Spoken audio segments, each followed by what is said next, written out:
Acorda, sucupira!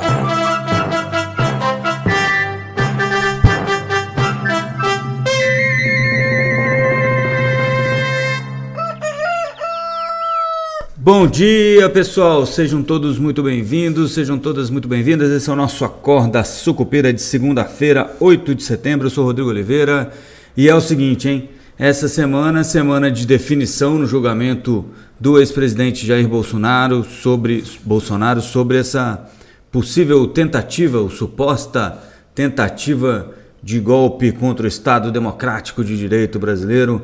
No dia 7 de setembro, ontem, no domingo, muita gente foi às ruas manifestar apoio aí ao programa da anistia, ao projeto de anistia a todos. O nosso querido Tarcísio de Freitas, governador de São Paulo, também compareceu aí nesses eventos, fez um depoimento, fez um pronunciamento acalorado em defesa da anistia, falou da tirania de Alexandre de Moraes no STF e tudo mais, e vai ficar muita gente de olho no desenrolar dessa questão aí, ou dessa questão, como diria o nosso querido ex-presidente Jair Bolsonaro, da punição, né, da condenação do ex-presidente e do grupo aí envolvido, o chamado núcleo duro da suposta tentativa de golpe, durante essa semana. Começa amanhã, né, o primeiro voto é do relator Alexandre de Moraes e haverá sessões todos os dias até o dia 12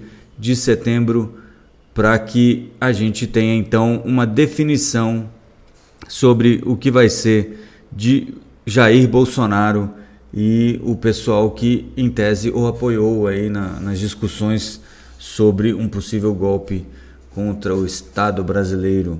Bom, isso pode trazer, obviamente, algum receio, né, para a bolsa, juros, deixar o pessoal um pouquinho mais cauteloso, porque sempre tem um receio de que o Trump vá fazer alguma coisa em função desses votos, né? Tinha muita conversa sobre isso antes do início do julgamento, de que quando chegasse a hora dos votos dos ministros, poderia ser que os Estados Unidos começassem a incluir outros ministros na Lei Magnitsky. Bom, além do Alexandre de Moraes, né? Bom, isso ainda pode acontecer, isso deve impactar mais os bancos, mas na sexta-feira os bancos andaram bem e aí, além de terem andado bem, teve uma fala do presidente norte-americano dizendo que o Brasil tem feito muitas coisas erradas, que eles estão muito chateados com o Brasil e que o Brasil virou um país de extrema esquerda e que isso é muito ruim, por isso que eles aumentaram as tarifas. Mas o que a gente está prestando atenção aqui na Lei Magnitsky, eu acredito que não vai espirrar para os bancos, né? Com a história do Moraes, do Alexandre de Moraes, um pouco mais arrumada, né? Um pouco mais estabelecida, os parâmetros mais ou menos estabelecidos, acordados, os bancos parecem ter passado aí do pior momento com a história da Lei Magnitsky. E apesar da fala do Trump, ninguém acredita que pouca gente acredita, ou a probabilidade é muito baixa de que o Trump vá majorar as tarifas contra o Brasil em função disso. Pode ser que venha alguma outra coisa em função da importação de óleo diesel russo, como a gente sabe, mas por enquanto isso não está fazendo preço. Tem um pouquinho de receio com a Magnitsky, mas tarifas mesmo, pouca gente está olhando. No fim das contas, o que está movimentando o mercado, o que fez o Ibovespa fechar em nível recorde na sexta-feira, né, bateu um novo recorde, fechou a 142.640 pontos com 1,17% de alta. O que está fazendo o Ibovespa andar é justamente a discussão sobre os juros nos Estados Unidos, né?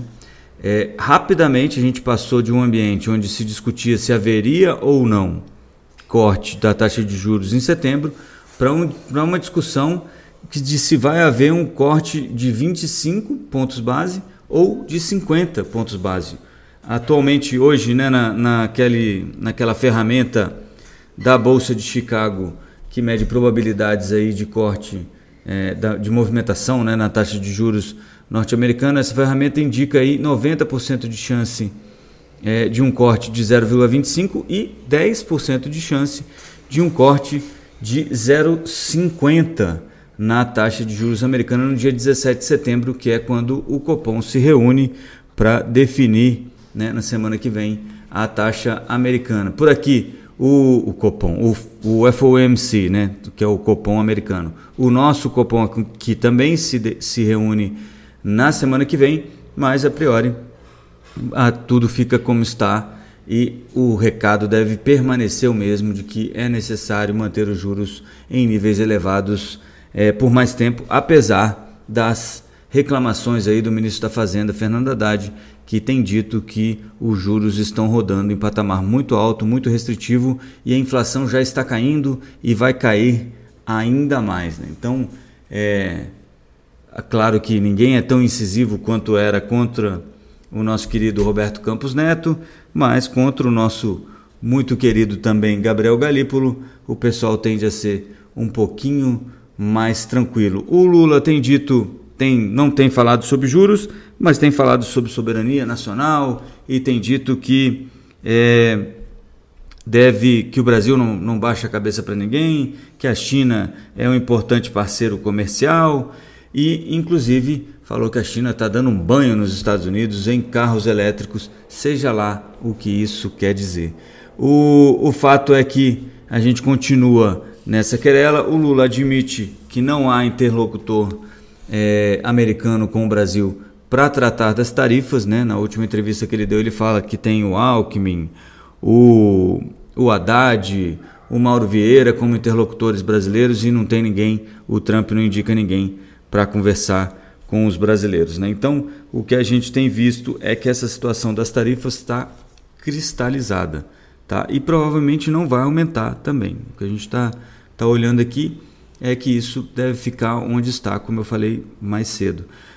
Além disso, o Lula falou que, vai levar à frente a regulamentação das Big Techs. De acordo com alguns jornais, isso deve sair após a sanção aí do projeto do PL de adultização, né? E aí o governo então entraria ou apresentaria esse projeto de lei sobre regulação das redes aqui no Brasil e regulação das Big Techs.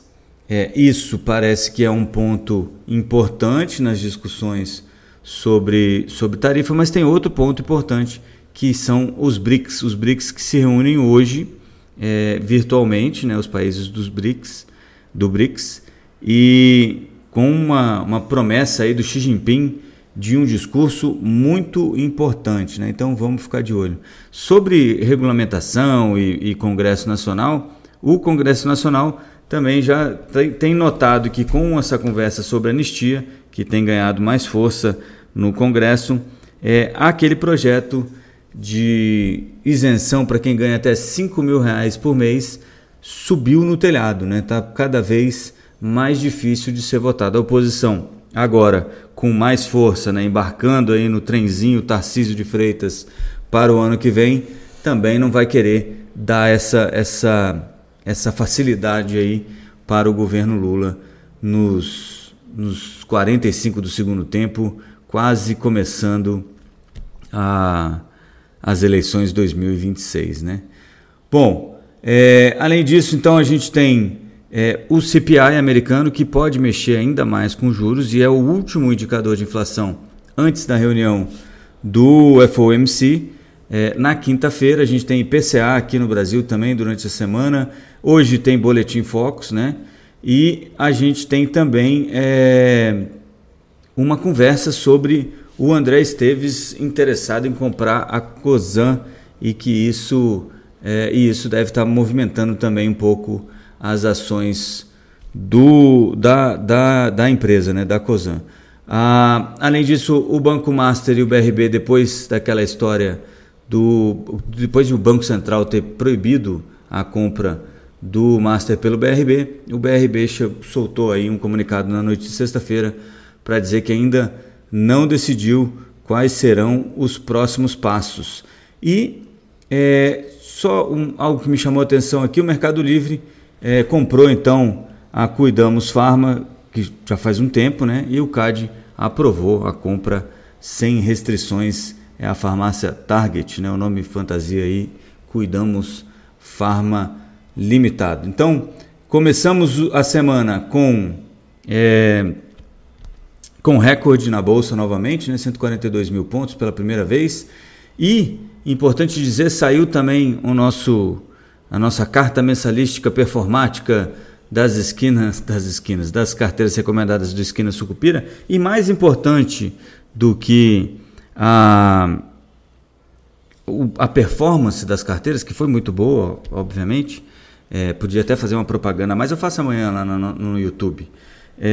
Mas mais importante que isso é notar o seguinte, eu até falo isso nessa newsletter que eu soltei ontem, tá? Lá no Substack. Quem não me acompanha no Substack, esquinasucupira.substack.com. Se você não achar, digitar direito, isso aqui, não consegue digitar direito, é muito difícil, Substack, não se preocupe, coloca lá no Google Esquina Sucupira, vai aparecer o nosso canal do YouTube e o Substack logo em seguida, tá? Que é onde passam as nossas newsletters semanais, ou quase semanais, né? Depende aí da semana ou do mês.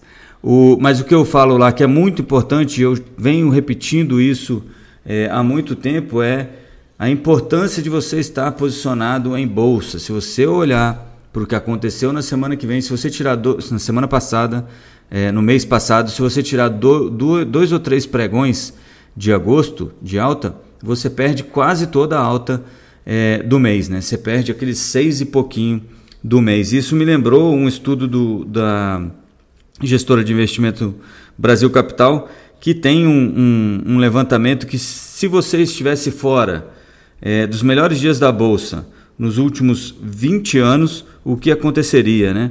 Se você estivesse na Bolsa e com todos os dias, você teria um ganho de 453% nos últimos 20 anos. Se você perdesse os 20 melhores pregões em 20 anos, isto é, um pregão por ano, né, um dos melhores pregões por ano, você ficaria com apenas 11% do ganho desses 453, para vocês terem uma noção do quanto isso impacta a carteira de investimento de vocês. Eu prometo falar um pouco mais sobre Bolsa de Valores e ações, como investir para vocês lá no nosso YouTube.